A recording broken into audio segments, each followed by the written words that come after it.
Hey everybody, R2Bits here. I'm Jeff. I'm Josh. And we're going to be going over Bethesda's E3 press conference. We're going to be talking about the top 6 things that they showed off in their conference. Yup. So, number 6. Wolfenstein Youngblood. So Josh, what do you think about this? I mean, I think it's pretty cool. I like the fact that it seems like it's going to be like a co-op experience where you get to play with 2 people as well. It's going to be something, at least personally, I've never seen that in a Wolfenstein game, so I think it might be really cool about that.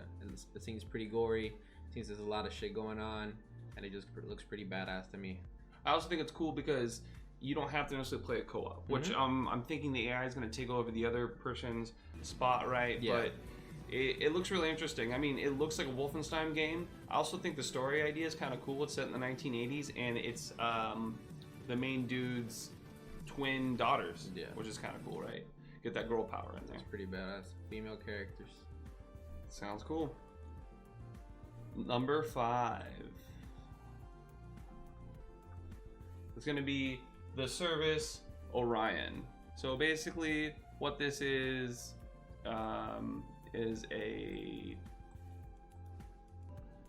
service that allows streaming or middleware a little bit better than it currently is. Like, since we're tech guys and we actually care about like development stuff, the Orion technology actually seems pretty cool. Yeah. Essentially what it is it's streaming technology that helps the streaming. I think it said like 25% or 3 times faster. It was something technical like that.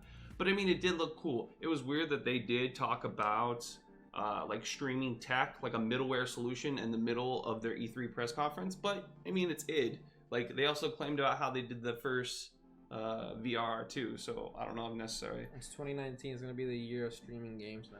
It's like a big deal. Like, streaming's becoming a thing, right? And like, if you can make your streaming faster, if it could become a better thing, why not do it? Right? I think it just makes sense. Like this whole aspect of being able to play games on the go, but not even just mobile games, just basically any game as a whole, just streaming. It's like a really cool idea. Yeah, and it's good that we have middleware tech solutions out there that'll be able to help us out with that stuff. Exactly. So I'm excited for it. Now, next one would be number 4, Doom Eternal. Yeah, so basically with Doom Eternal, it looks like it's going to be kind of the same thing you expect from Doom, except for just a lot more gory. Yep. Like right here, this guy's head gets bashed in. Fucking stomped. Yeah, so it's kind of crazy, like how that's happening. But I mean, it looks good. They added multiplayer, and from what I've heard from people at the conference, that multiplayer is apparently amazing. Yeah, like it's taking it to another level. Yeah, like stuff. The last Doom's multiplayer was pretty good, but this one looks like it's gonna be a little bit better. Like this thing looks just exactly the same, the one from last year, but just 10 times better. You know. That much better, huh? Yeah. Like, look at this shit. This thing looks pretty cool. He's ripping heads off, doing that kind of stuff, blowing guys up. Like, and also, I mean, it's more of what you wanted, plus they're just adding so much more. So it just seems like the way to go for sure. Alright, following up, we got number 3. Rage 2, the new Insanity Rules DLC.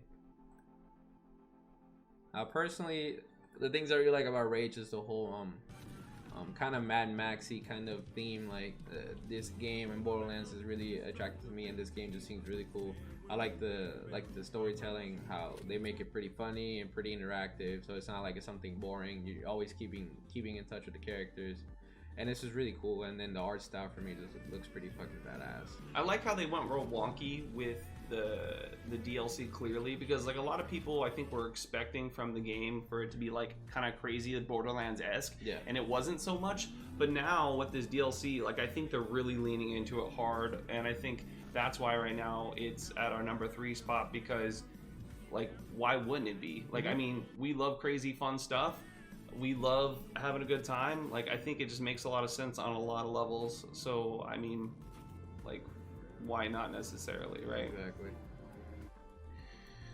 So we're gonna go on to our number 2, Deathloop. Now, Deathloop is it's a new game coming out from the guys who made the Dishonored series, And if you see these clips, you can tell a lot that is very inspired by it. It's kind of very dark.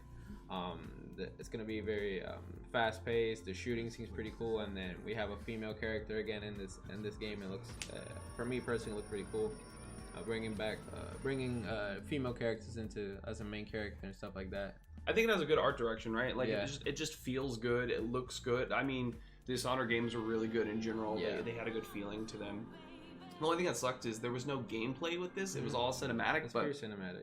But it looked good, man. Like it looked good. It felt like it seemed like they knew what they were doing, and I trust those guys. They clearly know what's going on. Yeah, hopefully they incorporate like kind of like the same stealth-esque mechanics that they had in the Dishonored series. That was always really fun. You know, trying not to get caught and catching people by surprise. And the way this game seems, it's gonna be like almost in that same direction.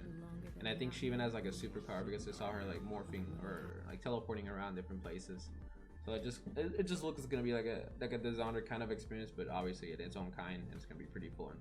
Yeah, for sure. Number 1. I think for nobody's surprise, we picked Ghostwire Tokyo as the number 1, just because, man, like, you know, keeping it short looks fucking badass. That's probably my main reason. But it's also, you know, it's got the ninja-esque kind of feel, and you know, ninjas are always a cool fucking thing to watch. It's like a modern, like, ninja mystical, like, feel. Like, these people just disappear, and that's part of the mystic aspects of it. And then all of a sudden there's these crazy pseudo ninja. So like right here you're gonna see everyone disappear, a la what is it, there's like a book I think based off a similar concept where like people disappear and they go to heaven, and so quote, right? But like this looks really cool. I mean, and it's from a really popular known action game developer, which was really cool. It looks, like I said, like you can't say enough good stuff about it. It just looks really good and it feels really good. And I can't wait to actually see what the gameplay looks like. Yeah, because it's the same thing. We still got a cinematic trailer, but they got no gameplay shown off in this conference. But you know, looking pretty good, and we have high hopes for this game. Yeah, for sure. Look at that, boom! I just like the art design. Like the art direction on this game looks dope as fuck. Anyways, so that being said, I think that pretty much covers Bethesda's conference. Like I said, there wasn't anything too crazy. We are trying to do a top 10 list, but there wasn't enough stuff to do a top 10. Yeah. And I think part of the reason why a lot of people are shitting on this conference is because there wasn't a lot of gameplay. And then they're trying to make good on last year's promises, like Fallout 76 and things like that. So this is like the best of the best, but I will say for sure, Ghostwire Tokyo looks amazing. Really I can't wait to touch it. And the previous game also looked good. Was it Bloodloop? I keep messing up the title of this thing, but it looked really good too. So anyways, guys, thanks so much for watching. Follow us on the YouTube, subscribe, hit that bell icon. And follow us on every other social media. Yum. We always post different content on all the social media, so just because you follow us on one social media doesn't mean you get the same content in all of them. So, you know, keep following us, be up to date on all the types of other types of information we can provide you guys. And just let us know, and also the feedback. If you guys like it, if you think it sucks, just let us know. Hit that like, hit that dislike, shit on our comments if you really want. It's all good, you know. Constructive criticism at its best. There you go. All right, guys, have a good one. See you later.